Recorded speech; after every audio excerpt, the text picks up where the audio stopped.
안녕하세요. 공공운수노조 서울지부 조합원 여러분. 2024년 3월 소식지 알림이 이혜정 조직부장입니다. 서울지부 소식지 3월호의 키워드는 희망입니다.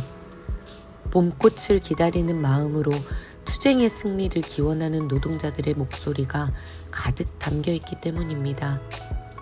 투쟁도 난생 처음, 노동조합도 난생 처음이지만 이 시간들 속에서 나의 목소리를 찾게 되었다고 말씀하시는 박신자 연세 세브란스 병원 분의 사무장님, 그 뜨거운 이야기가 준비되어 있습니다. 2024년 집단교섭 기획단의 투쟁은 그 어느 때보다도 힘찹니다. 노학연대 기획단의 학생 동지들과 함께하고 있기 때문입니다. 투쟁의 봄을 향해 나아가는 집단교섭 기획단의 투쟁 소식도 함께 실려 있습니다. 이번 호에도 현장통신원님들의 글이 2편 실렸습니다. 이정혜 연세재단 빌딩 분의 현장통신원님의 좌충우돌 노동조합 간부 입성기, 이번 생의 노동조합 간부는 처음이라 라는 글과 솔직하게 털어놓는 아들과 딸에 대한 이야기, 김정선 숙명여대 분의 현장통신원님의 내 인생의 후회와 감사, 이 2편은 놓치지 말고 꼭 읽어보세요. 특별호로는 연세 세브란스 병원 분의 투쟁 영상이 준비되어 있으니 많은 관심 부탁드리겠습니다. 첫 번째 소식입니다. 8년째 투쟁 중이지만 포기하지 않고 투쟁하고 있는 연세 세브란스 병원 분의 조합원들. 6월 정년을 앞두고 있지만 반드시 승리해서 우리가 옳다는 것을 보여주고 싶다는, 다른 노동자들에게도 이 투쟁의 승리가 힘이 되었으면 좋겠다는 박신자 연세 세브란스 병원 분의 사무장님의 이야기를 들어봅니다. 우리의 투쟁이 더 큰 희망으로 이어지면 좋겠어요. 저는 청소 일을 한 지는 얼마 안 됐어요.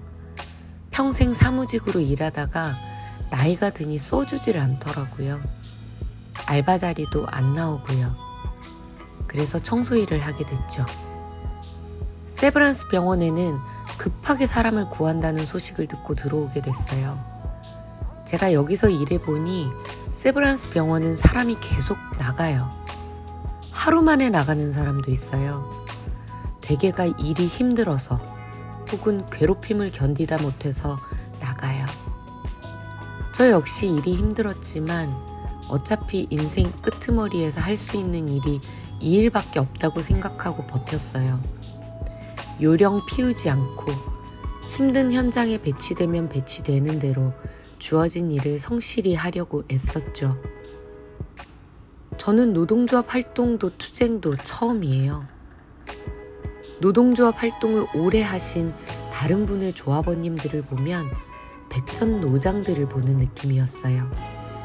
여러 사람들과 함께 목소리를 내서 투쟁가를 부르는 것도 신났고요. 무엇보다 내가 원하는 것을 소리내어 외친다는 것이 제일 좋았던 것 같아요. 내 안에 뜨거운 것들도 생겨났어요. 작년 여름 천막이 거친 빈 공터를 보고 있을 때 처음 그런 느낌이 들었어요. 출근길에 지나가던 사람이 저거 보기 싫었는데 드디어 치웠네 하고 이야기하는 것을 들었는데 속에서 뭔가가 훅 하고 올라오더라고요. 우리가 저기서 추운 겨울에 또 더운 여름에 얼마나 고생했는데 싶더라고요.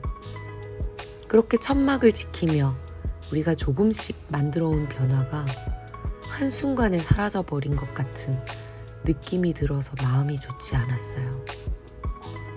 1월 재판정에서도 그랬어요. 태가비엠 대표와 반장이 변명 아닌 변명을 하는 걸 눈앞에서 보게 된 거예요.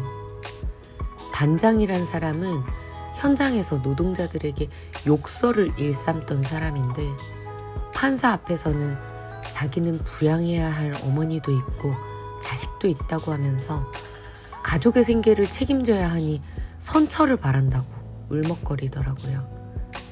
그 사람에게 그토록 지독한 괴롭힘을 당한 노동자들도 다 어머니와 자식들이 있는 가장들이었을 텐데 그 사람 때문에 고통받고 일을 그만두기까지 한 거잖아요.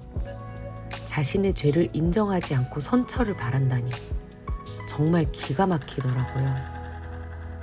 1심 선고 결과를 듣고 나서도 너무 화가 났어요. 지은 죄만큼은 처벌을 받아야지 벌금 몇 푼으로 죄를 면하다니요. 이런 뜨거운 감정들보다 더 제게 특별했던 것은 내 목소리를 온전히 낼 수 있었다는 거예요. 우리도 스스로 원하는 이야기를 할 수 있는 사람들이에요. 우리는 회사가 주는 것만 받아먹어야 하는, 시키는 일만 해야 하는 노예들이 아니잖아요. 우리도 바라는 게 있어요. 잘못된 것을 잘못되었다고 이야기할 수 있는 사람들이고요. 그런데 노동조합이 있어서 그걸 내 입으로 이야기할 수 있었던 것 같아요. 저는 올해 6월 퇴직이에요. 김현아 조합원은 8월 퇴직이고요. 이제 조합원이 둘 남는 거예요. 그게 제일 걱정이에요. 분회장이 진 짐이 너무 무겁잖아요. 저는 6월이면 이곳을 떠나지만 떠난 뒤에도 집회 때마다 와서 함께 싸울 거예요. 세브란스 병원이 사과하는 걸, 테가비엠이 퇴출되는 걸 꼭 보고 싶어요. 우리의 싸움은 옳았으니까 꼭 승리했으면 좋겠어요. 우리 투쟁의 승리가 노조 파괴로 고통받는 다른 노동자들에게 힘을 줄 수 있다면 좋겠어요. 그리고 저도 이곳에서의 투쟁과 승리의 경험으로 여기보다 더 힘든 곳에서 일하게 되더라도 그곳에서 나의 목소리를 잃지 않았으면 좋겠어요. 어떤 결과가 있든 제가 그리고 우리 모두가 용기를 잃지 않았으면 좋겠어요. 두 번째 소식입니다. 2024년 서울지부 집단교섭 투쟁이 시작되었습니다. 봄이 오는 길목에서 현장 조합원들의 투쟁의 결의는 높습니다. 사측이 어처구니 없는 시급 50원 인상안을 내놓았기 때문입니다. 뿐만 아니라 노학연대 기획단의 학생 동지들도 함께하고 있기 때문입니다. 승리의 봄을 맞을 만반의 준비가 되어 있는 집단교섭 기획단의 그 힘찬 목소리를 들어봅니다. 여느 때보다 뜨거운 투쟁의 봄, 힘차게 맞이합시다. 투쟁의 봄이 오고 있습니다. 3월의 캠퍼스는 붉은 조끼를 입은 서울지부 조합원들의 투쟁의 열기로 후끈합니다. 2023년 11월 29일 시작된 2024년 서울지부 대학 집단교섭이 결국 7차 교섭에서 결렬되었습니다. 권한 없다, 책임 없다는 말로 핑퐁 게임만을 반복하다 내놓은 학교와 업체의 답변은 시급 50원 인상안이었습니다. 네, 맞습니다. 500원도 아니고 50원 인상안입니다. 그도 모자라 식대와 상여금은 동결이랍니다. 최저임금에 만족하랍니다. 교섭 자리에서 서울지부 교섭위원들은 분통을 터뜨렸습니다. 서울지부의 시급 570원, 식대 2만원, 상여금 25만원 인상안은 고물가 시대에 정말 최소한의 요구입니다. 이에 근접한 안을 가져오기는커녕 기가 막히고 코가 막히는 안을 내놓은 대학에 우리는 견고한 투쟁으로 맞설 것입니다. 2024년 청년학생 노학연대 기획단도 함께 뛰고 있습니다. 노학연대 기획단은 진짜 사장 대학을 규탄하는 성명서와 집단교섭 특보를 함께 각 캠퍼스에 게시하고 있습니다. 집단교섭 사업장 외의 캠퍼스에도 부착하여 집단교섭 투쟁을 알리는 활동을 진행 중입니다. 뿐만 아니라 좀 더 강고한 연대를 위해 캠퍼스별로 청소노동자 간담회도 추진하고 있습니다. 서울지부 집단교섭 사업장 청소시설 경비노동자의 투쟁을 중심으로 대학 내 구성원들이 하나둘 뭉치고 있습니다. 연대는 힘이 셉니다. 우리는 지금의 연대를 점점 더 확장시켜 나갈 것입니다. 투쟁의 봄은 이미 시작되었습니다. 붉은 조끼를 꺼내 입고 그 어느 때보다도 힘차게 투쟁을 결의하고 있습니다. 매섭던 겨울의 한기를 한꺼번에 몰아낼 만큼 뜨겁게 투쟁합시다. 반드시 승리의 봄을 쟁취해냅시다. 세 번째 소식입니다. 현장통신원 소식 현장톡톡입니다. 좋은 글의 가장 중요한 요건은 솔직함입니다. 이번 호에는 털어놓기 힘든 이야기를 솔직하게 글로 표현해주신 현장통신원님들의 귀한 글을 만나봅니다. 첫 번째로 이정혜 연세재단 빌딩분의 현장통신원님의 글입니다. 이번 생에 노동조합 간부는 처음이라. 저는 2021년에 연세재단 빌딩에 지인 소개로 입사했어요. 청소일도 처음이고 노동조합도 처음이라 아직 모르는 게 많아요. 저는 자영업을 계속하다가 몇 년 전 남편과 사별하고 일자리를 찾게 되었어요. 처음에는 가사 도우미로 1년 동안 일을 하다가 이곳으로 오게 되었죠. 그래도 아이들이 장성해서 다 결혼도 했기 때문에 가족을 부양할 걱정은 덜어서 다행이죠. 어딜 가든 손이 빠르고 일을 잘한다고 인정을 받았던지라 청소일은 자신이 있었어요. 그래서 시키면 시키는 대로 최선을 다해서 열심히 일했죠. 그런데 노동조합 활동은 최선을 다하는 것만으로는 안 되더라고요. 이번에 부분회장직을 맡게 되었는데 걱정이 많아요. 처음 권유받았을 때에는 뒤에서 조합원으로 열심히 뛰겠다고 고사했어요. 그런데 주위 좋은 친구들 그리고 동생들이 배워가며 하면 된다, 밀어주고 끌어주겠다 라고 해서 시작하긴 했는데 간부를 맡고 보니 생각처럼 쉽지 않더라고요. 저는 열심히 한다고 하는데 쓴소리도 많이 들리거든요. 그래도 언니들이 그 정도면 잘하는 거라고 칭찬해 주셔서 힘내고 있어요. 그리고 많은 것도 알게 되었어요. 간부가 되고 나니 교육의 기회가 많아지고 또 열심히 배워야겠다는 마음으로 임하니 내가 성장하고 있다는 걸 느껴요.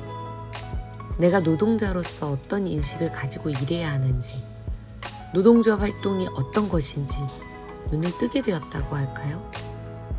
지난 주말 가족들과 식사 자리에서 제가 가족들에게 노동조합이 뭔지, 왜 노동조합이 투쟁을 해야 하는지 설명을 하고 있더라니까요.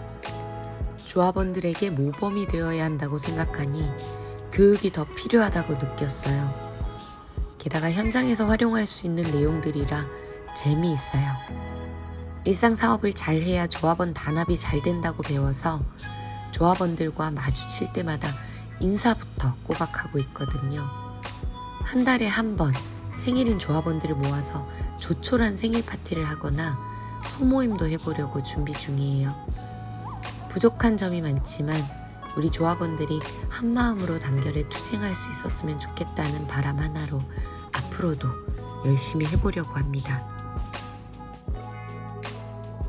두 번째 글은 김정선 숙명여대 분의 현장통신원님의 글입니다. 내 인생의 후회와 감사. 첫 딸을 낳은 후 8년 만에 아들을 낳았어요. 그때만 해도 아들 하던 시절이었던 데다 6개월 만에 태어나 소아병동에서 3개월 입원했다 나왔으니 또 얼마나 귀하게 키웠겠어요. 금이야 오기야 키웠지요. 귀할수록 매한테 더 때리라는 속담이 있는데 집안의 화초처럼 키우다 보니 자기 앞가림도 제대로 못하는 아픈 손가락이 되어버렸어요. 집집마다 고민 없는 집안이 없다지만 정말 마음이 힘들어요. 형제 모임을 가도 친구 모임을 가도 남들은 자식 자랑하느라 바쁜데 저는 입을 꾹 다물고 있게 돼요. 그래서 형제 모임도 잘 못 나가고 친구들을 만나도 기가 죽어요. 아들을 잘못 키운 죄로 저는 신랑에게 미안한 마음만 들어요. 앞으로 살 날도 많이 남았는데 매일 아들 걱정에 잠도 제대로 못 이룰 때가 많아요. 이제와 돌이켜보면 좀 더 야무지게 키웠어야 했다는 후회가 가득하죠. 그럼에도 정말 감사한 일은 기특한 딸을 뒀다는 거예요. 늦지막히 얻은 아들을 우리 딸이 다 키우다시피 했거든요. 그때 그 애도 겨우 초등학교 1학년이었는데 말이에요. 저는 당시 미싱 일을 하고 있었는데 아침 8시에 출근해 밤 10시에 퇴근하다 보니 아이를 돌볼 시간이 없었어요. 아들이 4살 때부터는 집에 미싱을 들여 일하면서 아이를 돌봤는데 우리 딸 없었으면 아들 못 키웠어요. 우리 딸이 저를 도와 동생 기저귀도 갈고 우유도 먹이고 한 거죠. 그렇게 컸어도 자기 앞가림은 야무지게 해서 지금은 고등학교 선생님으로 일하고 있어요. 정말 감사한 일이죠. 정말 친구 같은 딸이에요. 제가 아들 걱정 때문에 힘들어하면 우리 딸이 저를 위로해요. 엄마는 최선을 다해 아들을 키웠으니 후회하지 말라고, 너무 마음 쓰지 말고 엄마는 엄마 인생을 살라고 그렇게 이야기해줘요. 그런 딸이다 보니 작은 일도 논의하게 되더라고요. 딸이 의지가 돼요. 평생 아들 했지만 이제는 딸을 위안 삼아 살죠. 생각해보면 딸들이 각 가정을 지탱하고 있는 것 같아요. 오늘은 딸한테 꼭 고맙다고 말해야겠어요. 네 번째 소식입니다. 2024년 서울지부 대의원대회는 지부를 떠나는 분들과 그리고 다시 돌아온 분들의 인사말이 가득한 자리였습니다. 눈물과 감동이 가득했던 시간, 서울지부의 이모저모에서 들여다봅니다. 2024년 서울지부 대의원 대회는 웃음과 눈물이 교차하는 자리였습니다. 2023년을 돌아보고 2024년을 꼼꼼히 계획하는 자리이기도 했지만 떠나는 이들과 다시 돌아온 이들의 인사를 전하는 자리였기 때문입니다. 서울지부 역사의 산 증인 김재우 조직부장님은 담담히 그동안 함께한 동지들에게 감사의 인사를 전해주셨습니다. 김재하 조직부장님은 6년여의 활동을 마치며 현재 진행 중인 투쟁을 미처 끝내지 못하고 떠나는 데 대한 미안한 마음과 함께 활동한 동지들에 대한 각별한 마음을 전하며 눈물을 쏟으셨습니다.